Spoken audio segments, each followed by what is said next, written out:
Interpersonal Communication Project for Liberty University, Human Services Counseling, Hsco 508. My name is Joe Trigstead.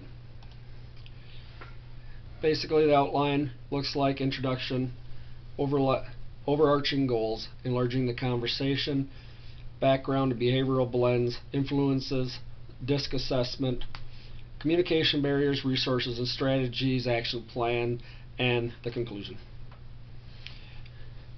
Like I said before, my name is Joe Trigstead. I'm from the state of Minnesota. I have a family. We have a family of 5.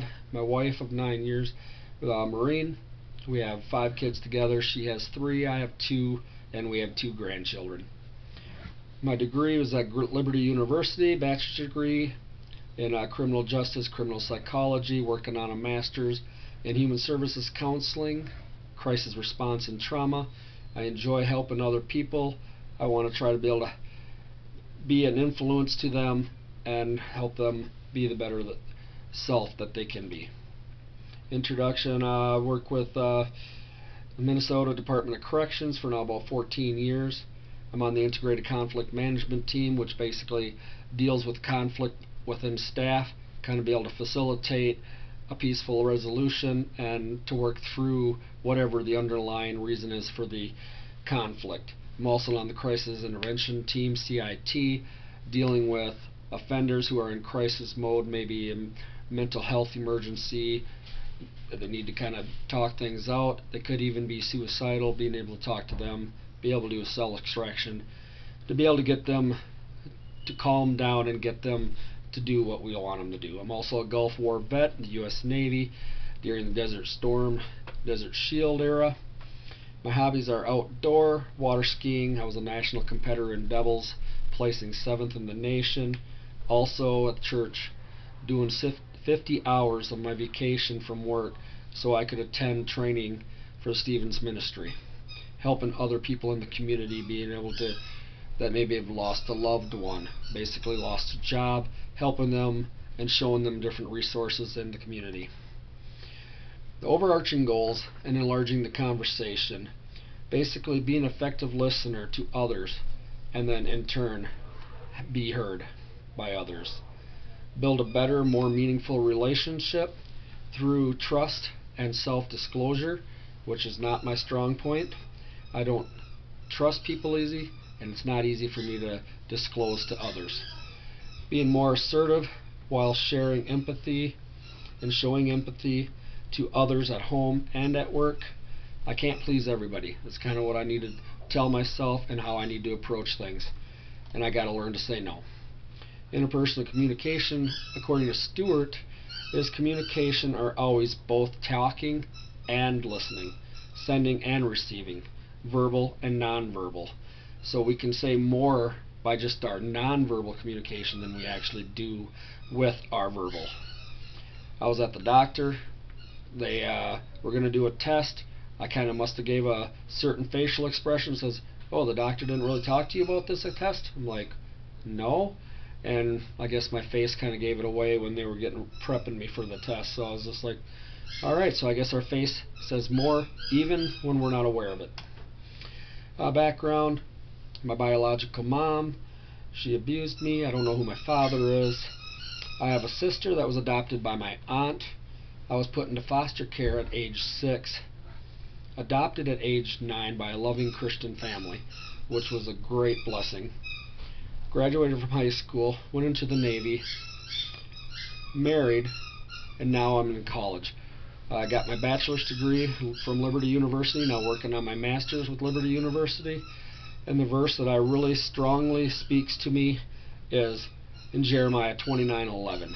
For I know the plans I have for you, declares the Lord, plans for welfare and not for evil. I give you a future and a hope. This verse speaks to me because if without this verse, without God's plan, I would probably end up in prison instead of working for the prison system. The DISC assessment, blended, basically I am an SC, which doesn't surprise me. I'm empathetic, I'm very easygoing, I'm very passive. I'm task oriented.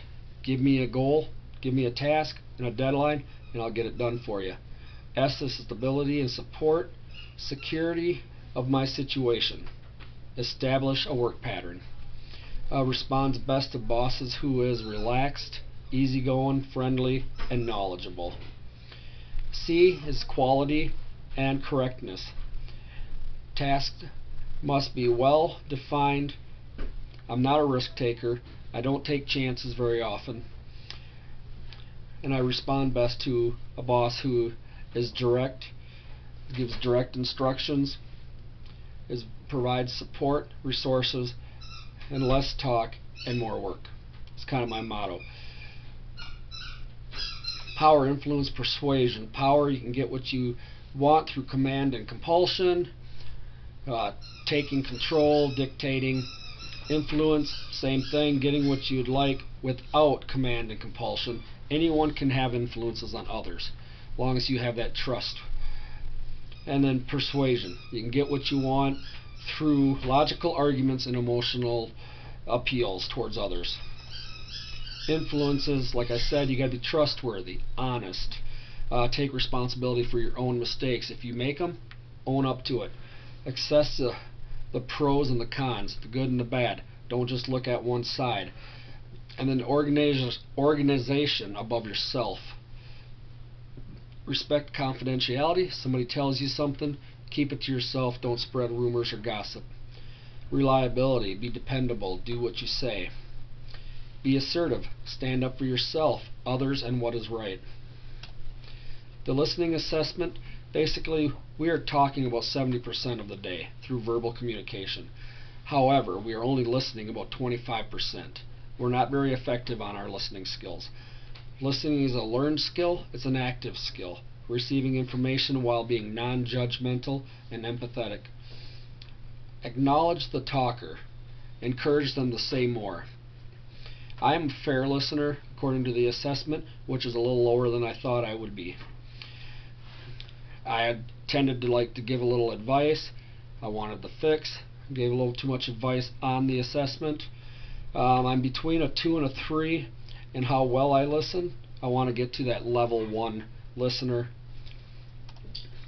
This slide kind of shows the breakdown. Nonverbal is about 38% of how we are in the day. Visual, posture, facial expressions, how we dress is 55% of how we communicate.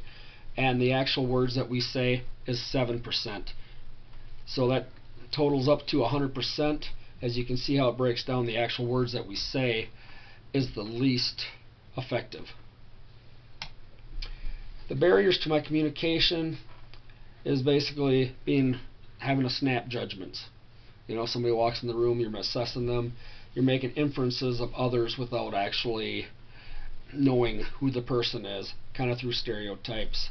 Physical characteristics and limited knowledge. Physical barriers, fatigue, if you're tired, is another barrier to communication. The environment, if it's too hot, it's too cold, you're not really focused on what the person is saying. Your mind might be wandering. We can talk about 130 words a minute, and our mind are capable of listening to 500 words a minute, so our mind likes to wander. So we got to be focused and intentional on our listening. Outside and inside noise. Move somewhere where it's quiet. Where the office might be noisy, go to a conference room. If it's noisy outside, go inside. Make sure the environment's conducive to listening and talking, so you can be able to hear the person. I am a dependent listener, which I pretty much I'm going to try to break. I'm going to try to not be a dependent listener, but that's kind of how I do. I live off other people's feelings, stories, and opinions. The resources that we have are listed here, and then the action plan. Rest. If you got to be the best that you can be, you're not going to be able to help anybody else or listen to anybody. If you're tired, you're wore out, take care of yourself, then you can take care of other people. The OSAT, basically know thyself, accept yourself, and take risks in others, and then that the others will accept you. Openness, sharing, building communication, building strong relationships. The talker and listener card that we have in the Peterson book basically guides the conversation. You have one person, one-sided and two-sided, and then you kind of reverse it. It gives you guidelines on what you should say, how you should do it, and how you can be effective. With the ICMS team that I'm on, the conflict management, we have a talking piece. We spread that around a circle. One person, whoever has the talking piece, has the floor. They can say their piece, what their issue is, what their piece to the issue is, how they feel they can, what the solution is to fixing the problem, and then as a group they define the problem, they define the outcome, and how they're going to do and work from that point on as in a better work relationship. Conclusion: everyone has their own experiences, perception, and direct connection between the quality of communication and the quality of a life. We are all fearfully and wonderfully made in the image of God, and we can do all things in Jesus Christ our Lord. Thank you very much.